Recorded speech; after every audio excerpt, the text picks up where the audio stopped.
Hello and welcome to Super Great Kids Stories, wise tales from storytellers around the world, which will make you laugh and sometimes cry. Recommended for ages 5 to 105. I'm Kim and I love stories. Hello, Super Great Kids, and how are you? Have you been able to do some swimming or splashing in water this summer? Maybe in a paddling pool or a swimming pool or even in the sea. Always best to swim with a grown-up watching whenever you swim. I went swimming in my friend's pond for the first time this week. It was sparkling and beautiful and exciting because neither of us had ever swum there before. I also went swimming in the North Sea, which was disappointingly warm because I prefer it when it's really, really cold. But hey, it was a double swim weekend, hurrah! The world is out there waiting and it's full of adventures. This week, for our last water-themed story, we go to the Irish Sea for a Selkie tale, told by storyteller Gillian Brownson. I wonder if you know what a selkie is. Selkies are creatures in folk tales which usually live in the sea and take the shape of a beautiful seal, but they can turn into a human simply by coming out of the sea and taking off their seal skin. When they're seals, they live in the sea, and when they're humans, they walk on land. The word selkie comes from the old Scottish word for seal. Just before we hear from Jill, here's a little question for you. We've had lots of stories about the sea recently. How many words do you think you know which make you think of the sea? Go on, take a guess. 10? 20? 30? More? It could be things from the beach or creatures under the sea or things you see when you go down to the sea. Things like seaweed and shells, oh, and of course mermaids. Count on your fingers how many words you can come up with while we have a quick word with the grown-ups. Over to you. Ready? Off you go. Hello, Super Great Kim. Hello, Super Great David. Kim, I have a question. I love questions. Fire away. What is the best kind of story? Well, I think the best kind of story is an old story which has been told for many years and passed on from person to person. Ooh, that's a good answer. I thought you were going to say something specific like only Baba Yaga stories or Nancy stories or stories that have to have two-headed giants in them. No, just a story which has been loved and passed along and told by lots of people. Right. Okay. So if we really want more people to hear stories, seems like we're going to need help from our lovely listeners. Yes. We know these stories because people have been sharing them with each other for donkey's years. I tell you, you tell someone else, they tell someone else, and soon everyone knows the story. You know what, Kim? I think maybe it's such a good idea that we could possibly put it into song.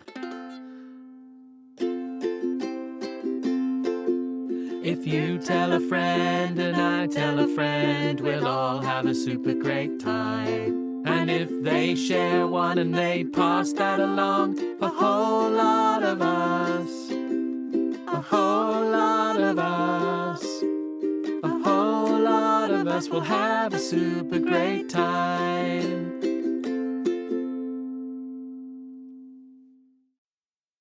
Hello, Super Great Kids, I'm back. I wonder how many words you got. Did you know more than you thought you knew? Put your hand up if you got more than 10. Oh, pretty good. And more than 20? Excellent. And more than 50? Wow, that is blooming marvellous. You are a wordsmith, and maybe you could try making up a little song or story with all those watery words you know. Well done, you. Now, It's time for our super great sea story. So let's give a very warm welcome to storyteller Jill Brownson. My name is Jill, and I love stories just like you. Many of my favourite stories are the old tales from in and around the place where I come from.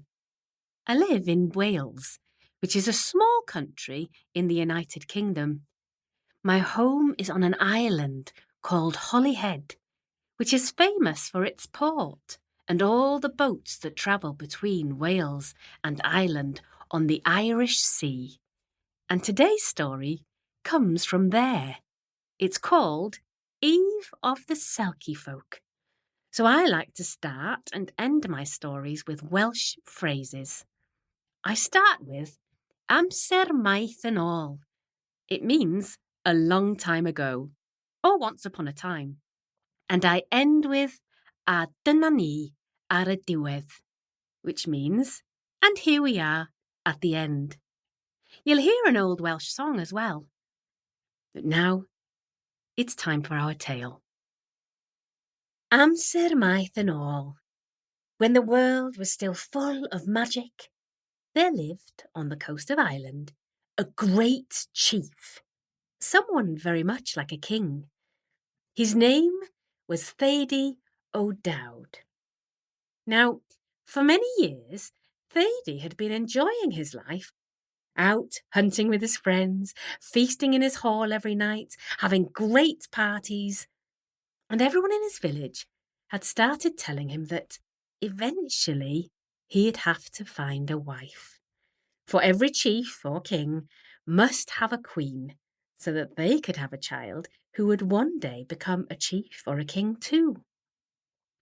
All of the young women of the village were very excited to hear that the chief was trying to find a wife. And he had many offers of marriage from all around. In fact, he had so many offers that he couldn't decide who he should marry at all. One day, when he was so confused by all the advice from his friends about who he should choose, that he had to go to be alone, to clear his head. There was only one place where Thady felt peaceful, and that was down at the shore, by the Irish Sea, between Wales and Ireland. There he would walk and look beyond the waves over to Wales and smell the salt in the air and feel the soft sand beneath his feet. And as he was walking, he stumbled over something on the rocks. It was the beautiful silky coat of a seal, speckled with grey and white fur and dry and soft in the sun. Now, he knew immediately that this must be the coat of a selkie, a magical creature who was a seal when in the water, but who became a human when they ventured onto land. Everyone from Ireland and Wales knew about these strange sea creatures from deep within the Irish Sea, and on this day, Thady was sure that he was about to meet one of the Selkie Folk. He looked up, and sure enough, there he saw the most beautiful woman he'd ever seen, sitting on a rock and singing a lovely Welsh song about the sea. Ar lan y môr mae rosys cochion. Ar lan y môr mae lilies gwynion. Ar lan y môr mae'n hariad I ni, a chysgu'r nos a chodi'r bore. He was mesmerised by the Selkie's song, and he knew at long last who he wanted for his wife. Now, everybody on the coast of Ireland and Wales knew that if a selkie lost her coat, she could not enter the water again as a seal, and that they would be trapped on land in their human form forever. And even knowing this, very quietly, Thady bent down, he took the coat and he hid it under a rock. Afterwards, he walked up to the singing selkie and he introduced himself. Face to face, she was even more beautiful. Her eyes were sea green, like glass washed in the waves. Her skin was soft like white pebbles found on the shore, and her long black hair shone in the daylight with the blackness of the seaweed. "What is that lovely song you sing, fair lady?" he asked.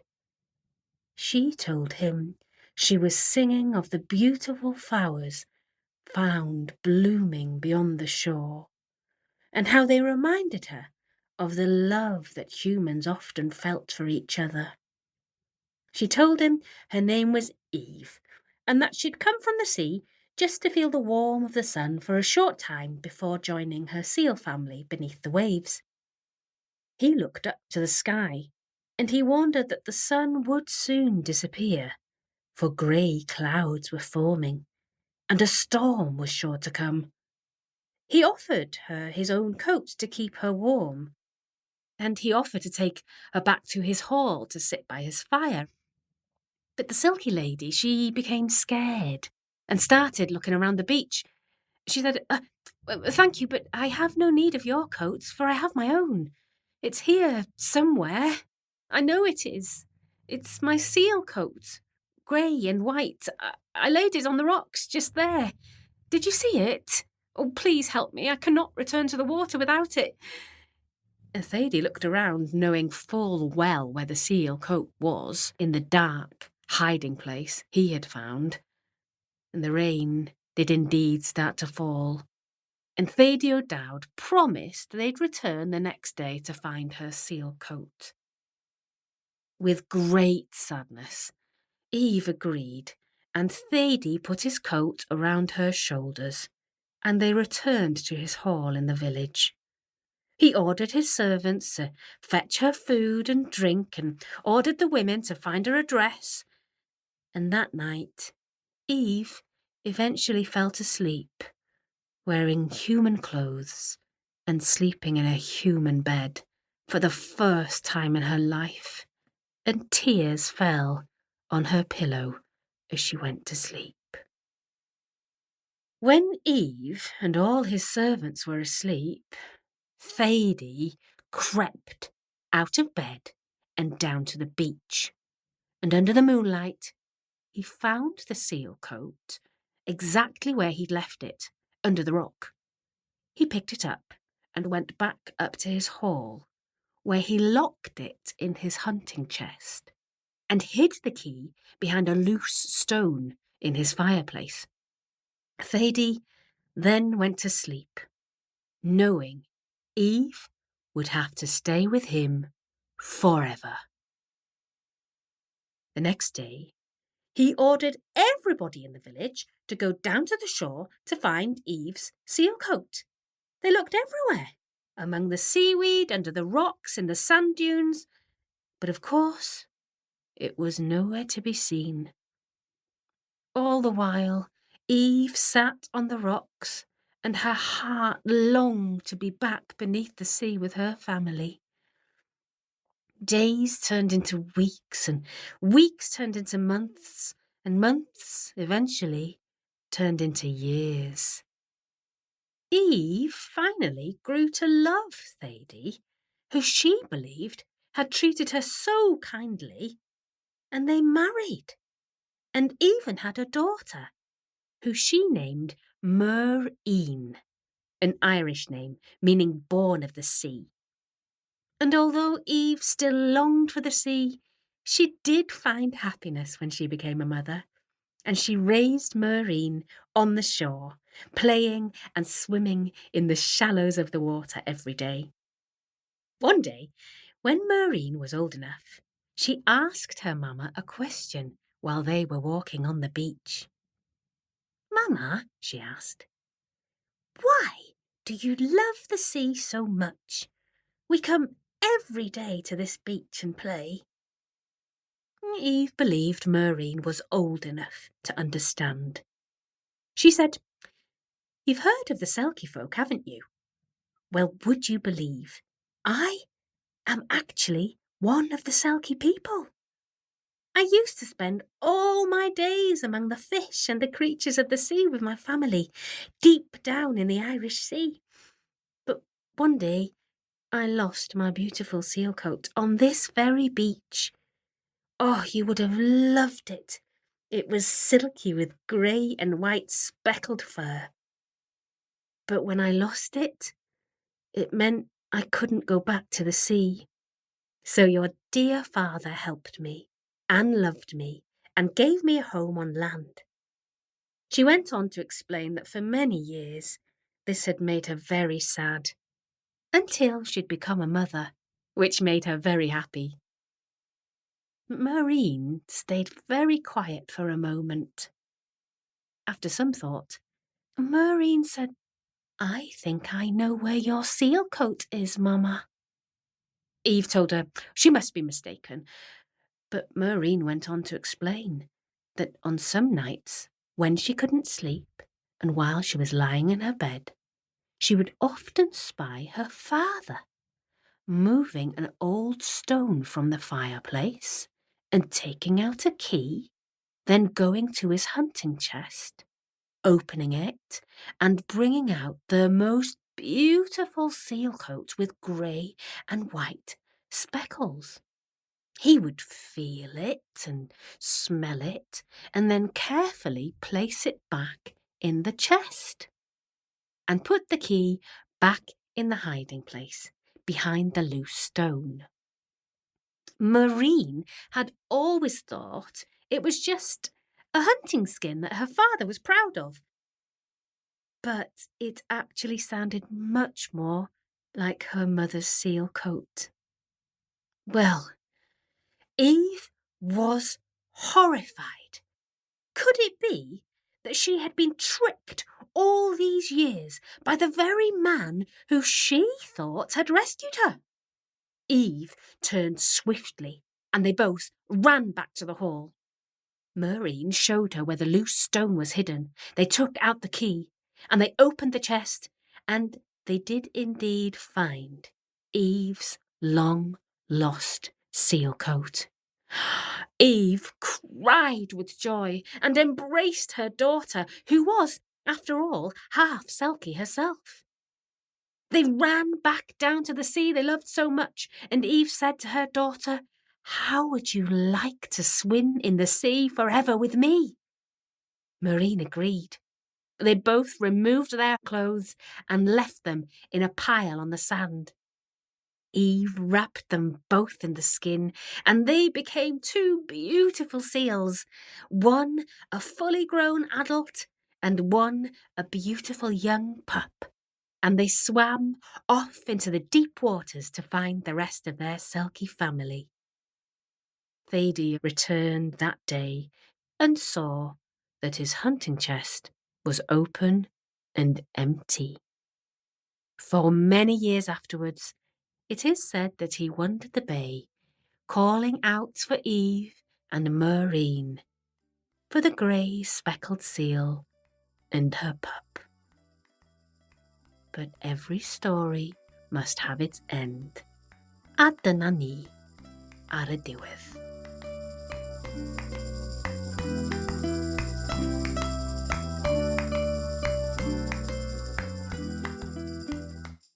Oh, thank you so much, Jill, for sharing that story. I always think that seals look very sad with their huge, soulful eyes. Maybe that story explains why they look sad, because maybe they're all selkies, and if they're under the sea, they want to be on land, and if they're on the land, they want to be back with their families in the water. Would you like to be a seal? Or would you rather be a mermaid or a merman? And Why?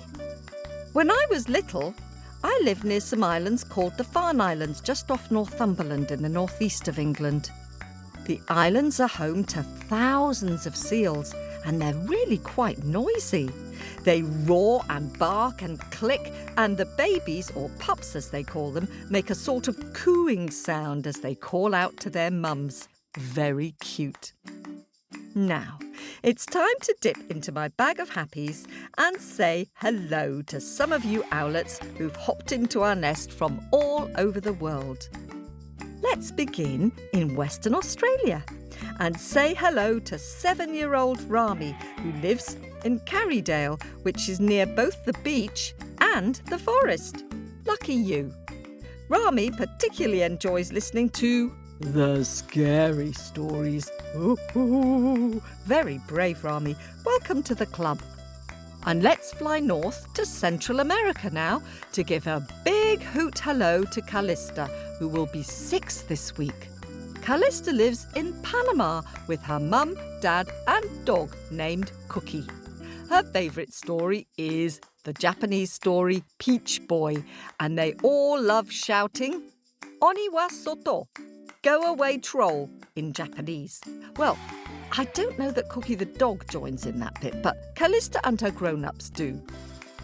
Hello next to Oliver, who is 7, and Nora, who is 9, who are from the UK. They listen to Super Great Kids stories every day. Their granny lives near Swaffham in Norfolk, and after listening to the story about the peddler of Swaffham, they wanted to visit the church and see the wood carvings of the peddler and his dog, which can be found there in the church in Swaffham. They very kindly shared their photos with us, and you can see them on our Facebook page. Worth a look, they're really good. And you can see Nora's picture of one of the carvings too. Hello next to Elena from Madison in Wisconsin in the US. Elena turned 6 at the beginning of August, and her grandparents gave her and her brother Hugo, who's 9, a subscription to the Owlets Club. Elena and Hugo love to listen to the stories on the way home from school or summer camp. Although Elena has just discovered she can draw pictures at the kitchen table on her iPad while listening. And she spent the whole afternoon doing that on her birthday. Elena loves the super great scary stories, but says that so far she doesn't think that they're very scary. Well, we're working on that one, Elena. Watch this space and be prepared to be very afraid. Over to Connecticut on the east coast of the US next to say hello to Finley, who became an owlet for his 7th birthday.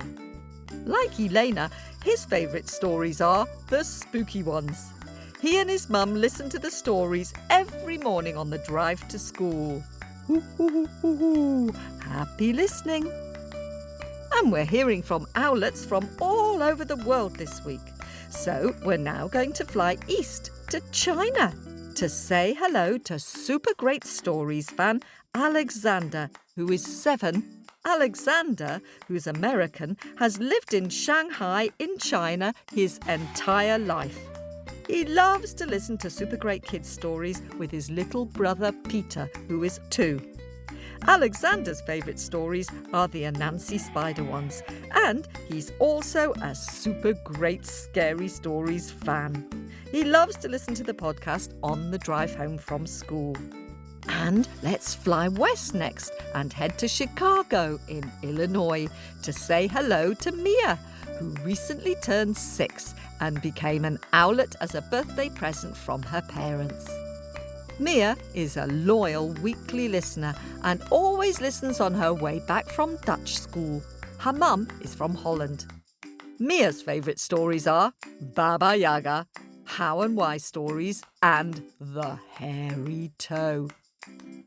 Up to Minneapolis next in Minnesota in the US to say a hooty hello to 7-year-old owlet Poldy.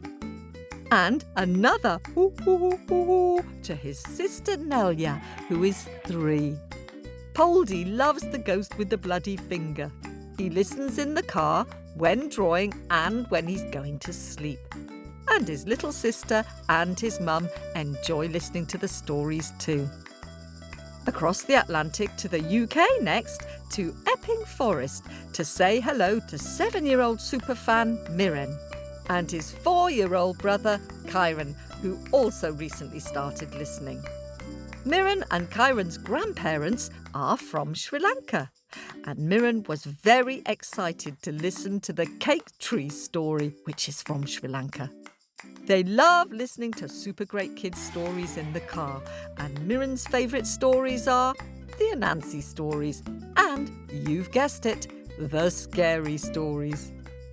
Over to New York State next, to Lancaster, to say ooh, ooh, ooh, to owlets Ingrid, who is 5, and Stellan, who is 3. Ingrid enjoys being thrilled by the ghost of the bloody finger, while Stellan likes the trixical ways of Anansi. They recently loved the Welsh monster story of the Avanc and look forward to hearing the super great scary stories on car trips this autumn. And last, but certainly not least, across to Northeast Ohio in the US to say hoo hoo hoo hoo hoo to 8-year-old owlet twins, Kent and Audrey. Apparently, they're always looking forward to the new stories being delivered to their grandma's phone. What fun! Hurrah for grandmas! And hello and thanks to 8-year-old Maddie, aka Matilda, from the UK, who gave us a lovely review on Apple Podcasts. Thanks, Maddie, that was kind of you. That's it for Owlet Hellos this week. More welcomes next week. And thanks to all of you who bought T-shirts from our website shop. Do send photos. We love seeing you in your super great tees. And thanks very much to all of you owlets who continue to support our podcast. If you'd like to support us on Apple Podcasts or on Patreon, we'll say hello to you on the show. You can hear our stories advert-free, and you'll get access to our Super Great Kids Stories Express. Short introductions, no adverts, purely story. Great for long journeys and listening to stories back to back. And you'll have access to over 40 bonus stories and at least 25 super great scary stories. And our Pick of the Week picture goes to 8-year-old Sasha from Austin in Texas in the US for a picture of the Avanc, the Welsh water monster. The monster is terrifying with huge teeth, pointed scales and enormous clawed feet with added blood on the tip of its tail from where it had killed one of the oxen. Keep up your drawing, Sasha. You've got super great talent. Hoo, hoo, hoo, hoo, hoo. That's it for this week. I hope you have a happy week, whether you're back studying or thinking about heading to school. Happy listening. Keep telling your stories and singing your songs. I'm off to do some skipping. Seashells, cockle shells, EVIV over. Bye for now. This podcast was produced at Wardour Studios in fabulous Fitzrovia in London.